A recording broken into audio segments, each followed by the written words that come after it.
Selamat pagi Bapak Ibu, apa kabar? Semoga kita semua sehat sejahtera, diberkati Tuhan. Kembali lagi dengan JJ Bro. Bapak Ibu, di masa kondisi pandemi ini, kebaikan apa yang Anda sudah terima? Jadi intinya kita semua mengalami hal yang susah. Tapi di balik hal yang susah pasti ada hal yang bagus. Sebagai contoh, ternyata ini hujan deras gitu ya. Setelah itu muncul mentari, timbullah pelangi, hidup jadi lebih indah. Kemudian kalau kita ngelihat pelangi pasti indah. Nah, pengalaman saya saat keluarga saya kena COVID, tapi puji syukur COVID-nya itu tidak sangat parah gitu ya. Hari ini anak saya sudah mulai penciumannya, minyak kampak sudah mulai terasa, minyak kayu putih belum terasa.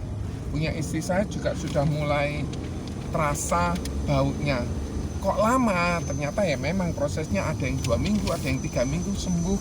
Tergantung setiap orang memiliki karakteristik beda-beda sehingga nggak bisa disamakan. Oh kalau belum 2 minggu pasti nggak bisa kembali. Ada orang yang nggak bermasalah dengan pernafasan, ada orang yang kena pernafasan, ada orang yang sakit kepala, ada orang yang mual, ada orang mungkin dia ngantukan, capean. Nah, faktor-faktor itu berbeda. Nah, kebaikan apa yang saya sudah terima selama saya pandemi? Di kaum muda kirim madu ini kepada anak saya, karena anak saya kan positif. Dia kirim, dia gojekkan.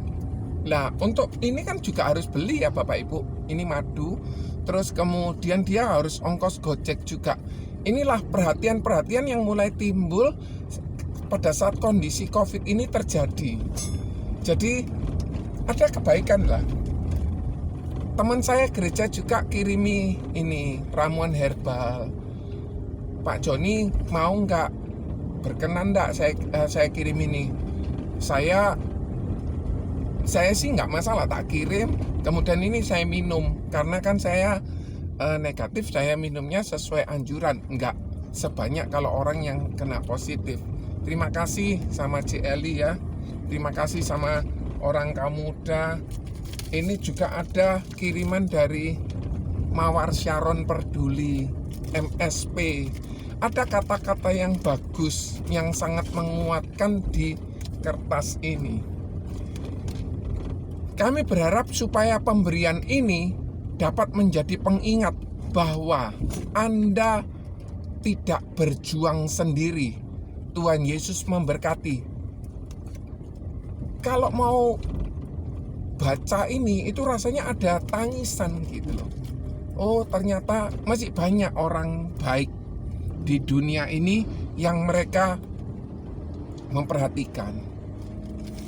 Dikirimi ada yang gelnya, ada dikirimi hand sanitizer, dikirimi masker, ada dikirimi madu, dan lain sebagainya. Ini adalah bentuk peduli setiap orang yang sehat. Saya cuma berpikir gini, lebih baik saya memberi ke orang lain daripada saya yang mengalami sakit. Kemudian ada yang ngirimi obat. Ya, ini di vitamin ini termasuk di Mawar Sharon Peduli. Puskesmas kirimi ini sari buah. Kemudian kasih vitamin, kasih obat. Jadi banyak hal bagus. Ada yang ngirimi vitamin juga. Ada yang ngasih vitamin karena mungkin sulit untuk mendapatkan vitamin. Ada yang ngirimi ini ramuan herbal juga supaya kondisinya lebih fit. Ada orang yang makan cacing hidup dibersihkan, kemudian 10 biji gitu, terus digodok, airnya 1 gelas jadi setengah gelas, terus diminum. Nggak bau apa-apa kok Joni. Oh ya, ada orang yang nggak bermasalah sama itu. Jadi ada yang kirimi vitamin, kemudian ada yang kirimi obat-obatan juga. Nah, di saat saya ngalami kesulitan untuk mencari. Jadi saya berobat ke salah satu rumah sakit. Sayangnya bukan rumah sakit yang tertentu. Rumah sakit tertentu ada yang masih punya stok-stoknya. Saya berobat ke rumah sakit tersebut. Nah, setelah itu saya mendapatkan resep. Resepnya semua tertebus cuma satu aja, obat antivirus. Kemudian saya cari di apotek itu, tadi ada orang bagi nasi kotak kepada tukang sapu jalanan. Keren loh, Indonesia ini keren, Surabaya ini mantep, perhatiannya, gotong royongnya, saling pedulinya. Ada orang yang kirim, "Joni, kamu di mana?" "Oh, Cik, Joni lagi di jalan." "Loh, kamu ngapain?" "Cari obat, Cik. Obatnya belum dapat." "Oh, oke, Joni, kamu sekarang pulang, tunggu di rumah." Terus dikirimi obat ini. Memang obat ini tidak sesuai anjuran yang diresep, tapi obat ini awal mula memang cocok untuk orang yang sakit di periodenya. Kemudian ada merek-merek obat tertentu. Dan saat itu setelah saya mencari di beberapa apotek nggak nemu, saya ditelepon. Entah bagaimana dia kok bisa tahu kalau saya ini keluarga saya kena positif. Terus kemudian entah bagaimana dia kok bisa telepon saya. Oh ya wes, Cik, setelah saya lumayan capek mencarinya, dan saya searching juga di internet juga nggak dapat, nyari di online juga nggak dapat. Ya waktu itu memang lagi penuh-penuhnya gitu ya, pasien lagi banyak-banyaknya, jadi mungkin mendadak kebutuhan sehingga ada orang yang membagi oksigen, peminjaman tabung oksigen, gerakan tabung oksigen untuk kemanusiaan. Jadi dia pinjemi, dia taruh uang jaminan, kalau dia membalikan regulator sama tabungnya dengan baik, sudah terisi, maka uang jaminannya itu dikembalikan. Hal ini tentu saja program-program kebaikan muncul di kondisi yang nggak enak. Contoh, di satu daerah terjadi bencana, lu yang nyumbang tuh lo banyak. Seperti rumah sakit apung, satu hari itu bisa sekian jumlah terpenuhi dan akhirnya bisa beli rumah sakit itu kembali.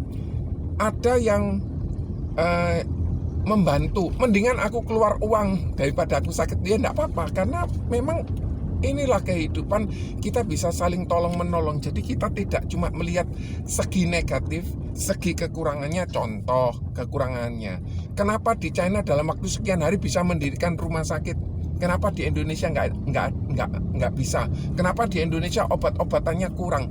Nah, kalau kita cuma ngelihat kekurangannya itu, maka hati kita itu ciut untuk tinggal di Indonesia. Nggak enak tinggal di Indonesia. Lah kalau seperti itu terus negatif, terus itu yang kita dengarkan, maka kita merasa gak enak tinggal di Indonesia. Padahal segi positifnya, pemerintah kota menyediakan rumah isolasi bagi orang yang gak punya nggak bisa keluar rumah, nggak bisa masak dan lain sebagainya. Kemudian pemerintah kota menyediakan hotel asrama haji. Pemerintah kota menyediakan rumah sakit baik yang di lapangan tembak akhirnya bisa sangat turun.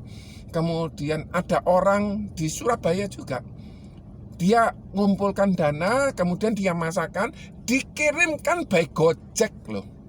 Jadi betul-betul saling tolong menolong itu muncul. Nah, hal-hal positif apa yang Anda dapatkan? Boleh ya Anda share di kolom komentar, supaya kita ini semakin lama semakin kuat gitu loh. Enggak cuma lihat hal-hal negatif saja, tetapi hal positif yang enggak pernah kita lihat.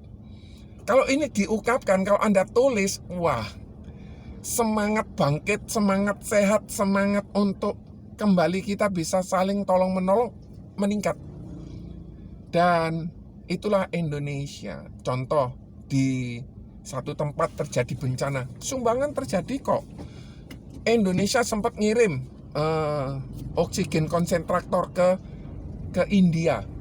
Kemudian satu kali Indonesia yang mengalami besar, India kirim oksigen cair ke Indonesia. Keren loh itu Bapak Ibu.